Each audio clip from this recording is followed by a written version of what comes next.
Okay guys, so I am just going to jump straight into the tutorial. I already did my brows because, to be honest, I couldn't find a good drugstore brow product. If you guys have any suggestions, please leave them down below.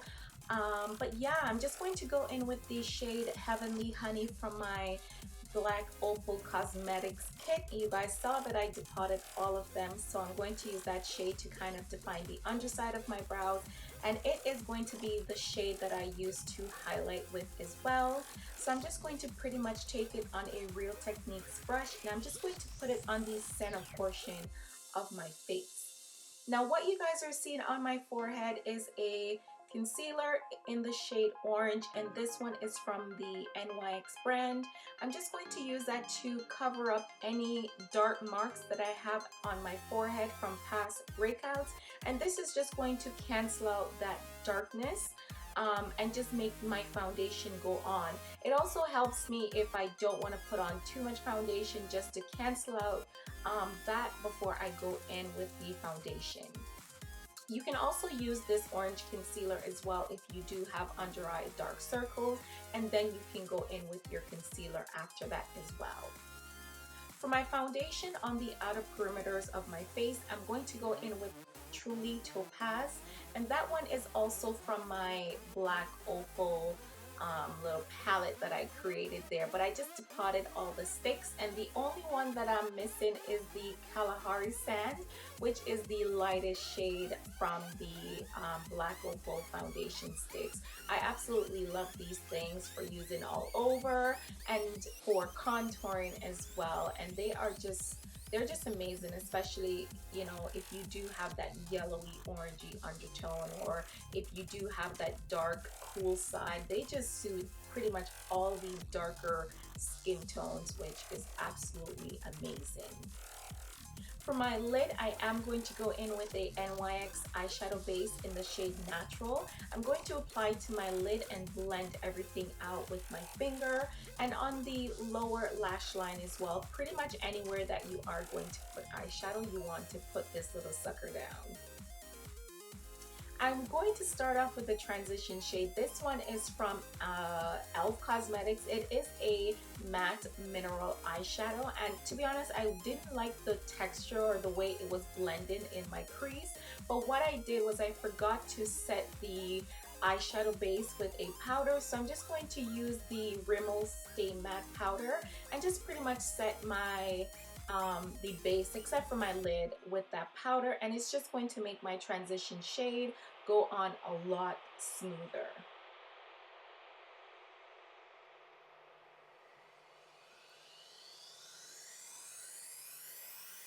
Next, I am going to go in with a Wet n Wild palette. This one is in the shade, or yeah, in the palette Comfort Zone.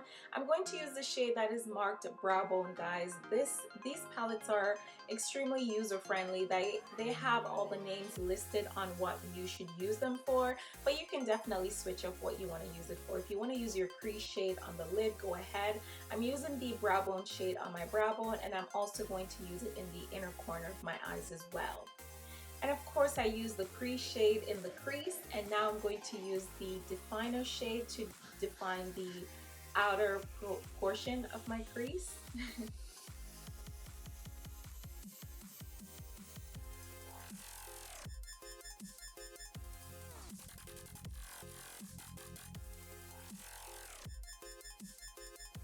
So first, once you finish defining your crease, you'd always want to go back in with your initial blend-in brush just to make sure that everything blends seamlessly together if it isn't already.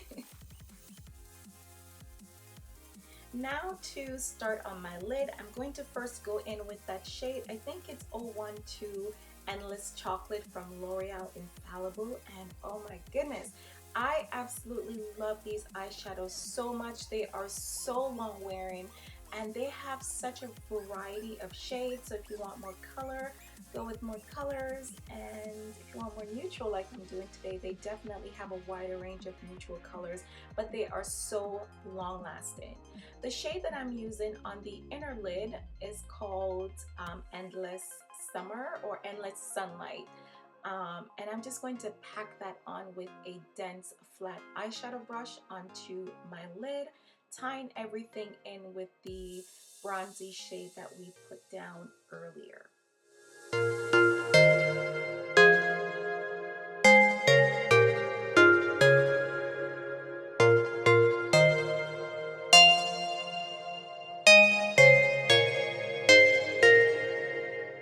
Next, to start defining my lower lash line, I am going to go back in with that shade from the Wet n Wild palette called Definer, and I'm just going to pretty much wedge this just below my waterline, and I'm going to use the Definer shade to smoke it out.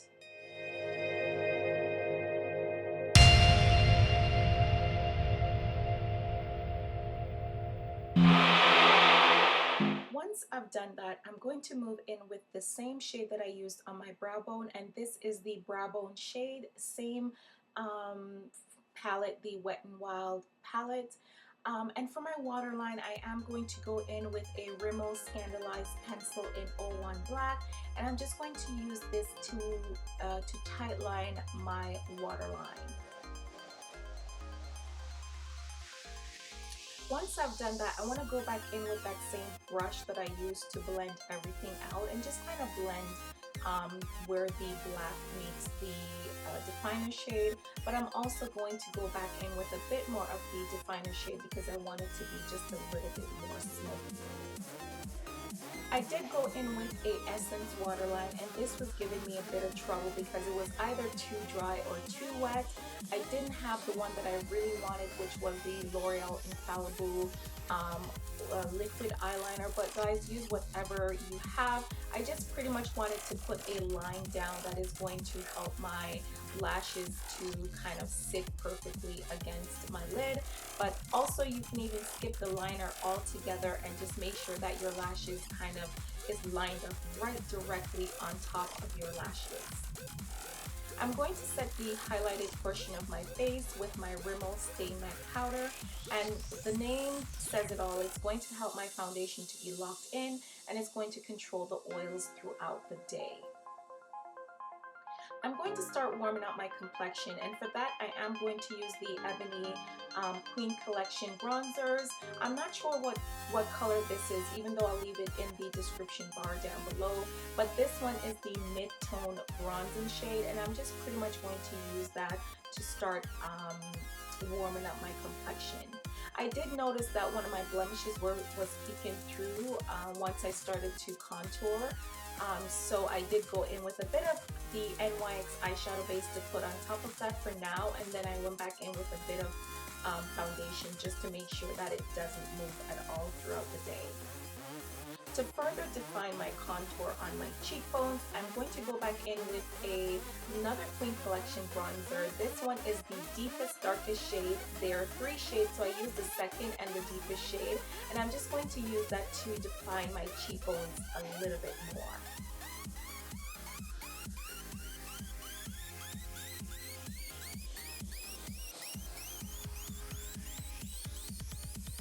So once I've done that, I did go in with a Essence glitter liner just all over my lid just to make it a little bit more sparkly and dazzling. For my lips, I went in with Natural Lip Liner by NYX, and then I followed up with a Wet n Wild, or actually 2 Wet n Wild lipsticks. One is in the shade Berry All, all over my lips, and then the shade Pink Sugar just in the inner portion of my lips, just to make it look a little bit poutier. I did use another e.l.f. liner that is slightly darker than the initial natural one around the perimeter of my lips as well. And for gloss, I am going to go in with the Essence Gloss. That is the end of the tutorial, guys. I hope you enjoyed it. Stay tuned for more tutorials, and if you guys have any other drugstore related type video requests, leave them down below, and don't forget to thumbs up and subscribe. I'll talk to you guys soon. Bye.